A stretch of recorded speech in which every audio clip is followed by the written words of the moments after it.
ഇതുപോലൊരു നല്ല അസല ടയർ കിട്ടിയപ്പോൾ കുറേ നാളായിട്ട് എന്ത് ചെയ്യണമെന്ന് ഇങ്ങനെ ആലോചിച്ചിരിക്കുകയാണ് കേട്ടോ.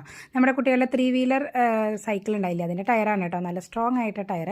അപ്പോൾ അങ്ങനെ കുറേ കാലം ഇങ്ങനെ വെച്ച് ഓരോ സാധനങ്ങൾ ഇങ്ങനെ ഒത്തു വന്നപ്പോൾ ഇന്നാണ് കേട്ടോ അതിനുള്ള സമയം ഉണ്ടായത്. അപ്പോൾ ഇതുപോലെ ഒരു ഹോളോ ആയിട്ടുള്ള ഒരു റോഡും ഉണ്ട് നമുക്ക്. ഇപ്പോൾ നമ്മൾ ഈ ഹാങ്ങറൊക്കെ ഉണ്ടാവില്ലേ, അതിൻ്റെ ഒരു പീസായിരുന്നു കേട്ടോ ഇത്. അപ്പോൾ ഇങ്ങനെ പൊട്ടിപ്പോയ പല സംഭവങ്ങളും നമ്മൾ ചേർത്ത് വെക്കാൻ പോവാണ് കേട്ടോ. അപ്പോൾ നല്ലൊരു അമേസിംഗ് ആയിട്ടുള്ള ഒരു ക്രാഫ്റ്റ് നമുക്ക് ഉണ്ടാക്കിയെടുക്കാനായിട്ട് പറ്റും. ഫോണിലിങ്ങനെ കുത്തിപ്പിടിച്ചിരിക്കുന്ന സമയത്ത് ഒരു സ്റ്റാൻഡ് കണ്ടിട്ടുണ്ടായിരുന്നു മുൻപൊരിക്കൽ. അപ്പോൾ അതിങ്ങനെ സേവ് ചെയ്തിട്ടുണ്ടായിരുന്നു, എന്തെങ്കിലും സാധനങ്ങളൊക്കെ ഒത്തു വരുമ്പോൾ അതുപോലെ തന്നെ ഉണ്ടാക്കണം എന്ന് വിചാരിച്ചിട്ട്. അപ്പോൾ അതാണ് കേട്ടോ നമ്മൾ ഉണ്ടാക്കിയെടുക്കാൻ പോകുന്നത്. അപ്പോൾ ഇതിൻ്റെ മുകളിൽ നമ്മൾ വെക്കുന്ന പോർഷൻ ഈ മിഠായിയുടെ ബോക്സ് ഉണ്ടായിരിക്കില്ലേ, അതാണ് കേട്ടോ. അപ്പോൾ ഇങ്ങനെ പല പല ഐറ്റംസ് നമ്മൾ ഇതങ്ങനെ ചേർത്ത് വെച്ച് കൊടുക്കാൻ പോവുകയാണ്. അപ്പോൾ ഞാൻ നല്ലോണം ഫെവിക്വിക്ക് വെച്ചിട്ട് ഒന്ന് ഒട്ടിച്ചെടുത്തിട്ടുണ്ട്. പെട്ടെന്ന് അങ്ങനെ ഒട്ടുന്നുണ്ടായിരുന്നില്ല. അപ്പോൾ അതുകൊണ്ട് നമ്മളൊരു കാർഡ്ബോർഡ് വെച്ചിട്ട് അതിൻ്റെ മുകളിലാണ് കേട്ടോ ഈ പ്ലാസ്റ്റിക്കിൻ്റെ മെറ്റീരിയൽ വെച്ച് ഒട്ടിച്ചെടുത്തത്. അപ്പോഴേക്കും പിന്നെ സെറ്റ് ആയിട്ടുണ്ട് സ്റ്റാൻഡ് എന്ന് പറയുന്നത്. നമ്മൾ അടിയിലത്തെ വീല് അത്യാവശ്യം നല്ല കാനൊക്കെ ഉള്ളതുകൊണ്ട് ഇത് നല്ല സേഫ് ആയിട്ട് അങ്ങനെ നിൽക്കും ചെയ്യും കേട്ടോ. പിന്നെ നമ്മൾ പെയിൻറ്റ് അടിക്കാൻ പോകുന്നത് ആക്ച്വൽ പെയിൻ്റ് ആണ് കേട്ടോ. അപ്പോൾ നല്ല ബ്ലാക്ക് പെയിൻ്റ് ഒന്ന് അടിച്ചു കൊടുക്കുന്നുണ്ട്.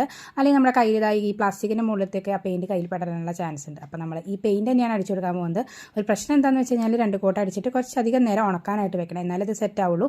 അപ്പോഴേക്കും ഞാനിത് ആ ഒരു തീം സെറ്റാക്കാൻ വേണ്ടിയിട്ട് റെഡ് കളറും കൂടി സൈഡിലൊക്കെ ഒന്ന് പ്രിൻറ്റ് ചെയ്ത് കൊടുത്തിട്ടുണ്ട്. പിന്നെ നമ്മളൊരു മണ്ടയിലാട്ട് പോലെ ജസ്റ്റ് ഒരു ഡോട്ട്സ് ഒക്കെ ഇട്ട് കൊടുത്തിട്ട് ഒന്ന് അറേഞ്ച് ചെയ്ത് കൊടുത്തിട്ടുണ്ട്.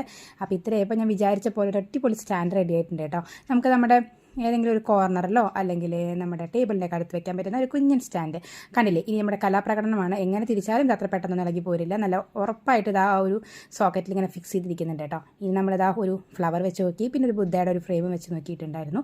അപ്പോൾ സംഭവം രസമായിട്ടുണ്ട്. ഇഷ്ടപ്പെട്ട ലൈക്ക് ചെയ്യാനും ഷെയർ ചെയ്യാനും നമ്മുടെ കമൻറ്റ്സ് അറിയിക്കാനും ഒരു ഹാർട്ട് ചെയ്യാനും കമൻറ്റ്